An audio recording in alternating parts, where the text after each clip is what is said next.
So people ask how much you guys has invested. Oh, then I say I was having only 5 lakh rupees, and So was me. yeah. So now after 2 years, it is $100 million valuation company. If you ask, almost.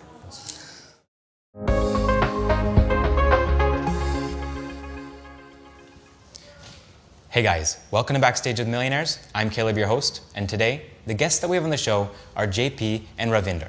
They're the co-founders of a company called One India Family Mart, which is sourcing and selling affordable, fresh fashion to the Indian masses. So I'm curious to know, how did the two of you meet in the first place, and why did you decide to start One India Family Mart? So after finishing my management studies, I worked for 2-3 companies in initial stage of my career, and then I thought of starting my own business. So I started a leasing company, and that was the point where JP was heading a company called India Bull Retails. So he was CEO over there. So he was looking for a warehouse, and I was facilitating to it.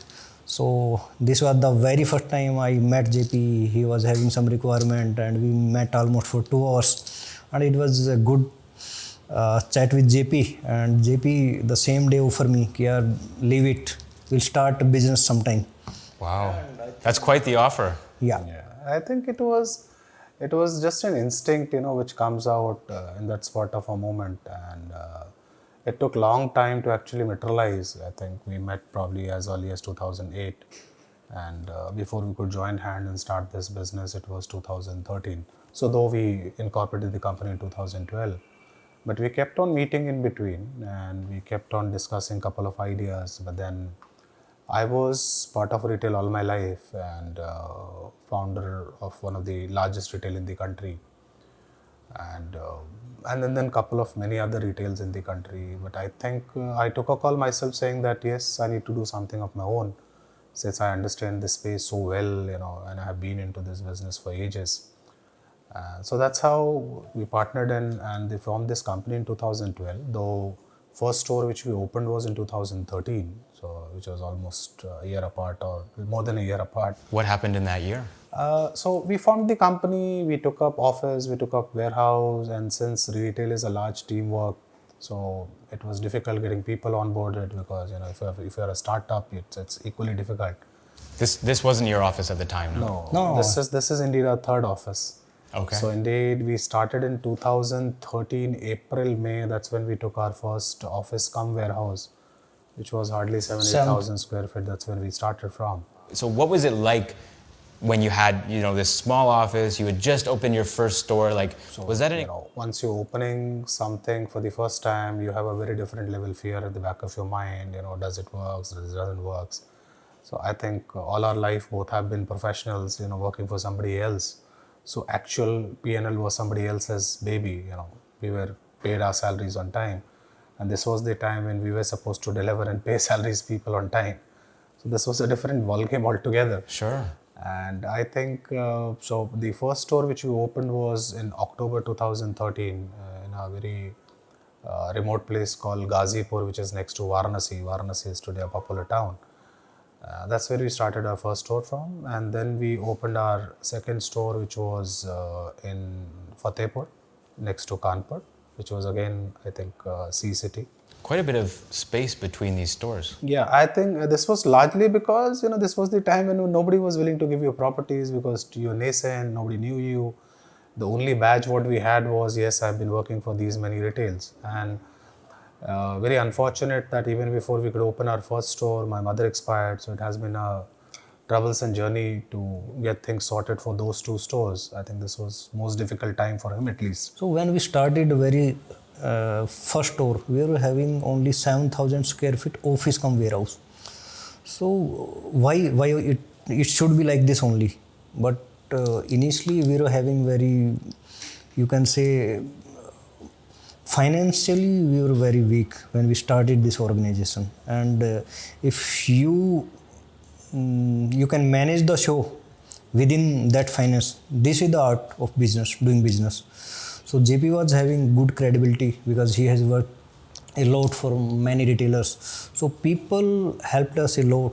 People gave us all the stuff, all merchandise on, I think, 2 months credit. Indeed, we would love to start with a thanking note to everybody who were, part of this journey, especially my people, my initial people, my suppliers, friends who had trust on us, and many thanks to one of our angel investors, who probably invested on a sheet of napkin. So our first agreement was on a paper napkin. So I think it was a long journey. So all thanks to everybody who has been part of this journey, to success, whatever we are today. Absolutely, yeah. So he has given us a debt of around 1 million US dollar for 3 years. And in fact, we have given almost 15% shares to him. And ultimately, in order to pay that back, you need to be impressing the customers who are buying products from your shops, right? Your stores. So when we were launching the stores, so what I was observing when they were going to the cash counter for billing, so there was a wow factor. Oh, I'm purchasing so cheap, so good stuff. And that's where it was the winning story for us. Because see, getting trust of the customers, this is the very first thing. Now you are going to open more stores. So first 2 stores there was a bit of, you can say, GP's mother got expired and I was not so experienced. So marketing was a challenge, and then operations, it was a big challenge. But when we opened our 3rd store, so it was Gorakhpur, and you won't believe the store was around 7,500 square feet, and it was 8 kilometers far from main market. But there was a lot of people living. Christian community was there. Christian community was there, and we opened that store on 13th of December. And it was just before. No, but most unauspicious day. Yeah, 13th. 13th, yeah. And everybody was, so it was failure of 2 stores. Now you have to trust yourself. So again, we put our best efforts in that store, and believe me, in 17 days, we did a sale of around 1.32 crores. And Your shelves must have been empty, hey? Yeah, and I think this was The turning point. of our company, where you see I think this was the mark when, we tried, we actually believed ourselves, we believed our potential, people, investors, lenders, suppliers, your employees, everybody, probably that's the time when they started believing on you. And I think from there we have no looking back. Never seen anything south, so we have only seen north from there. How was the growth after that point? Because I know that was a turning point for you. What happened afterwards? So, financial year 2014, we were at 4 stores, if I'm not wrong. Yeah, 14 we were 4 stores. Then we opened 7 more stores next financial year. 7 more stores next financial year, and prior to that, we were at 27, if I'm not wrong. 24. 24. So yeah, initially we were very slow. Main reason was retail is a very tough job. So managing the back end, warehouse, supply chain, logistics, and then procurement, sales, planning, then marketing. So we were very slow. And you don't want to bite off more than you can chew either, right? I mean, it's a good idea to go slowly because that's how you keep it safe and steady, right? It also depends what kind of capital availability you have. Right. And at that point, until unless you grow to a size, there's nobody who's backing up. So it was fortunately a friend to him who lended us 5 crores in form of equity and debt, and then we could manage a banking line with a collateral of his. So that's the only capital what we had. So and with those limited capital to grow to 24 stores was not easy.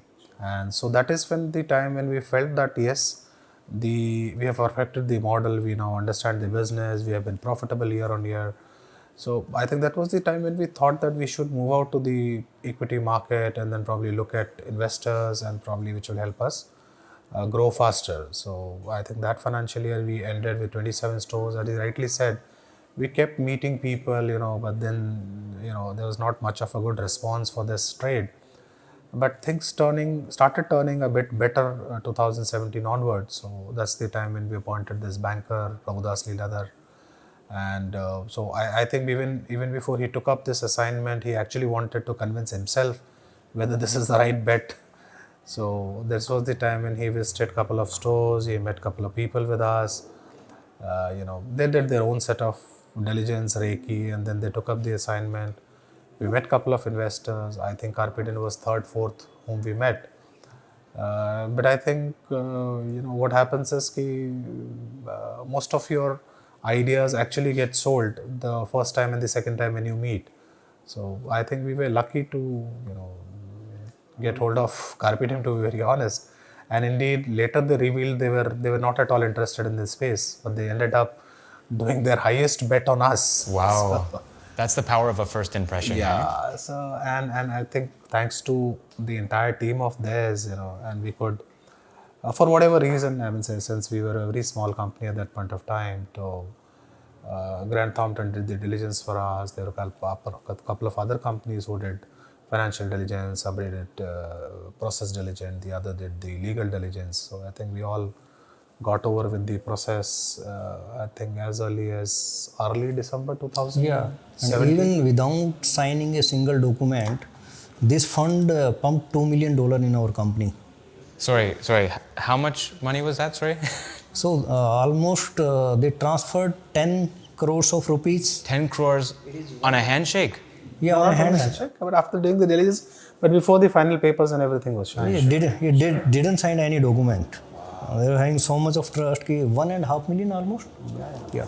They transferred straight away. कि deal is done from our end. And that says a lot about the two of you, right? It does. So now, after 2 years, it is $100 million valuation company, if you ask, almost. So people ask how much you guys has invested. Oh, then I say I was having only 5 lakh rupees, and so was me. Yeah.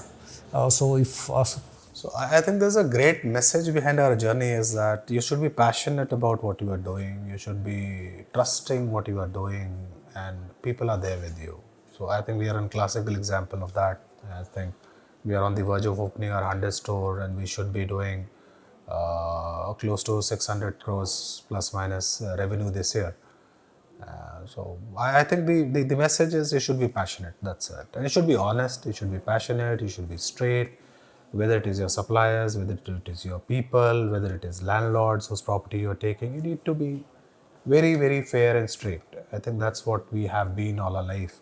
You should know the basic of your business, your USPs. Sure. So basics is in our business, there are 3 things that works. One is location, one is merchandise, and one is merchandise. Manpower, merchandise, and location. So any one goes wrong, you got failed. Really? If you are having good location, but your manpower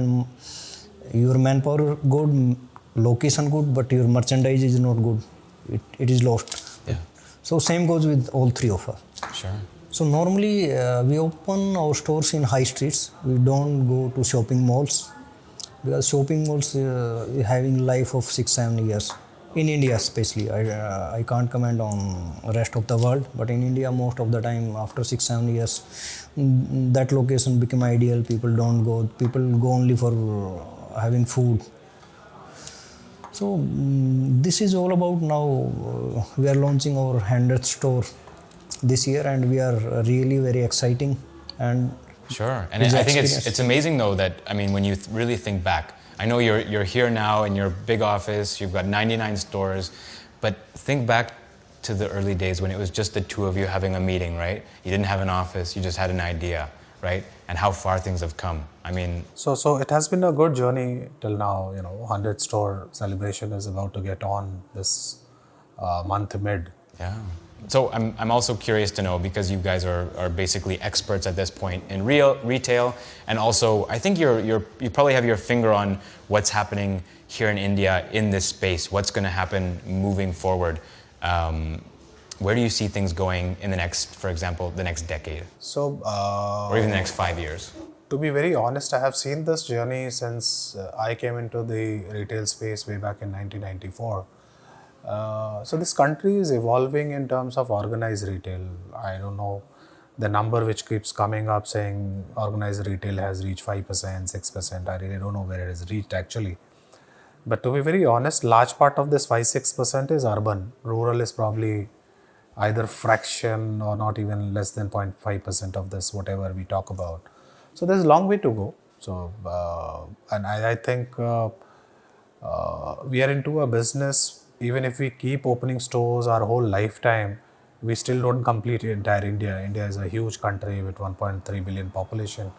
So you can imagine the kind of consumption this country generates once it becomes, consumption positive. And I think everything is moving north. So thanks to the government, everything is probably sorted right in terms of stability, in terms of taxation, in terms of security, and in terms of everything. I would say so. So this country is nowhere going to look back. And to be very honest, a country where we have seen couple of million people staying below the poverty line. So and our apparel average selling price is approximately 220 rupees in summers and 260-70 rupees in winters. So we are any which ways at the most lower strata, of the entry level in the market. So I'm sure we have huge population to cater, whether it is urban, whether it is tier 1, 2, 3, doesn't matters. So if our TG is in that 10,000 rupees to 25,000 rupees, it is everywhere. I would say we can probably open more than 20,000 stores in next 10-15 years to come. So that's the kind of potential this model has. Absolutely. Well, I wish you all the best Thank the next 100 stores, the next 1,000 stores, Thank you. and on from there. Thank you. Thanks a lot. If you guys want to know more about Ravinder or JP or One India Family Mart, I'm going to be leaving a couple of links down below. You can go check those out. And also, if you have any questions about their journey as entrepreneurs or the company itself, would love it if you could leave a comment down below. And if you know of anybody that you think would be interested in this video, we'd love it if you could share it with them as well. Thanks for watching this video, and thank you guys both for coming on the show and taking the time to share your story. Thank you. Really appreciate it. Thanks for coming. Yes, absolutely. It's we were actually in the area. We were in Gurgaon, so it was like a 20-minute drive? Yeah, not too far. Yeah. Great. Cool. Thank you.